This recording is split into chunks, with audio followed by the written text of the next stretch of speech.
Good evening, everyone. This is Manu from UCAN. I am now live. Thank you so much for joining me. If you can join me, say hi. I am so excited to connect with you again. It's been a while. As you know, I've been moving region, moving flat, and I'm now a little bit more settled. So I'm really excited to be here. A bit more sun, a bit more warmth. And and I just wanted to connect with you today. And I hope you can join me. If you're joining, just say hi. I'm just going to wait a little bit just to make sure, like, if someone wants to join, then they can.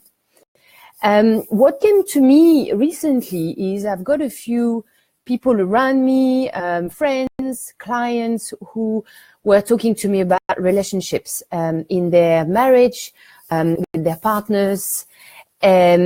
And that came up a few times for the last 2 weeks. And I thought, oh, that's interesting. Maybe a subject we could cover in one of those calls.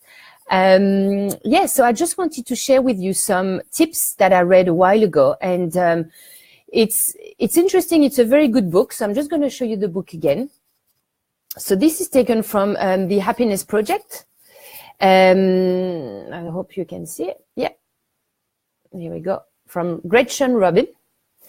So she wrote this book, and the reason why she wanted to write this book is she researched about happiness, and she decided to look at the research, look at what is done, and how do we make ourselves more happy, even if we feel like we should be happy with the life that we have. So what she did is she did a project based over a period of 12 months or a year. And for each month, she decided on one specific subject. And on that one subject for that 1 month, she gave herself some goals to achieve and to try on.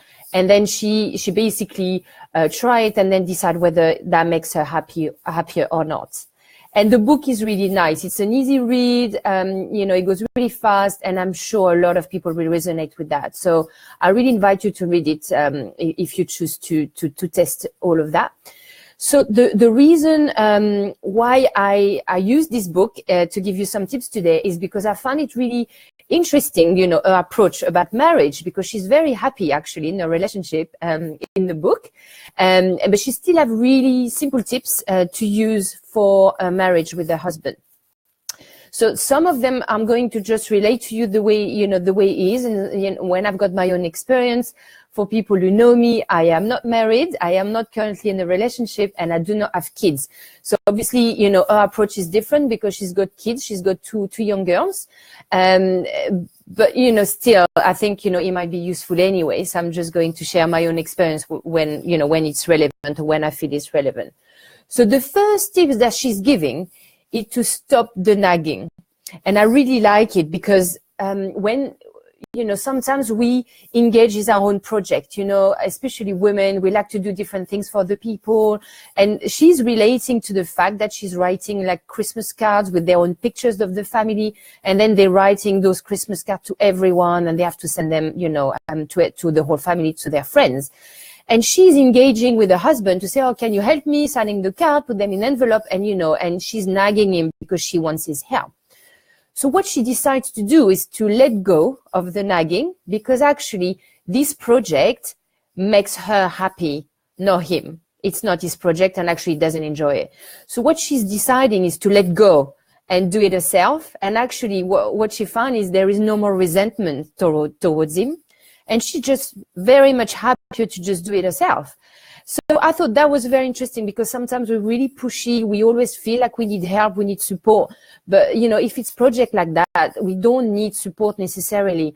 If it's our own choice, our own project, something like that, which is supposed to be pleasure, then just get on with it. And maybe by your partner seeing you getting on with it, maybe it will help you naturally, as opposed to, upfront asking him, can you help me doing that?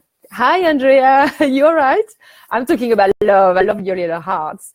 So we're talking about partners and how sometimes, nagging them, it's probably not a good idea. And just start doing the project, start doing, whatever, your Christmas card or whatever it is that you want to do.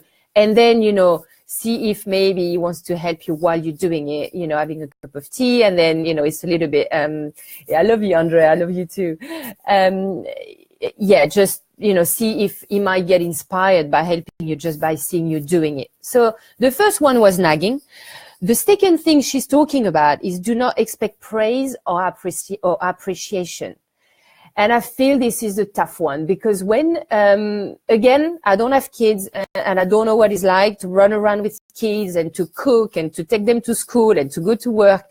But I see my friends doing it and I'm like, wow, first of all, big appreciation. And, I'm always so impressed, about the life that they have because they are so busy.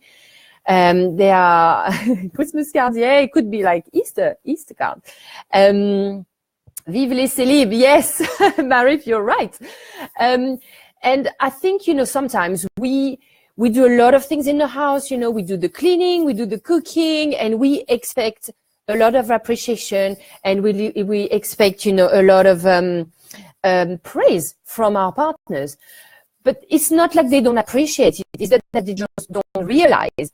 And they notice it, but they don't tell you. It doesn't mean they don't appreciate you. So again, letting go of expectations, letting go of needing praise, letting go of needing appreciation, and just get on, do it, and let go of it. Because, it doesn't mean your partner doesn't appreciate it. It just means that it doesn't think about telling you how appreciative it is about dinner on the table every night, the fact that you picked up the kids or you cooking or you cleaning, it is the way it is. Just let go of that. Then the most important thing I think in this book is she's talking about giving proof of love. This is true in every relationship. This is true in every book that you read on relationship. How do you show love to your partner? And the thing is what was a massive breakthrough for me is when I read this book. So I wrote down, for you guys, if you want to read it, it's from Gary Chapman, The 5 Love Languages. So this book is amazing because what I realized in my previous relationship is I was giving the love the sign of love that I wanted to receive, but they were not the same love languages that my partner responded to. So, for example, for me, so the 5 love languages, I list them for you so you know what they are. So the first one is giving gift. The second time is spending quality time with someone. The third one is the words of affirmation. So just by telling someone that you love them. The fourth one is the act of service. So it's very much around helping around the house, doing things helpful for the house, something that really help the day-to-day life. And the last one is the physical touch. So the hugging and just being really present with someone.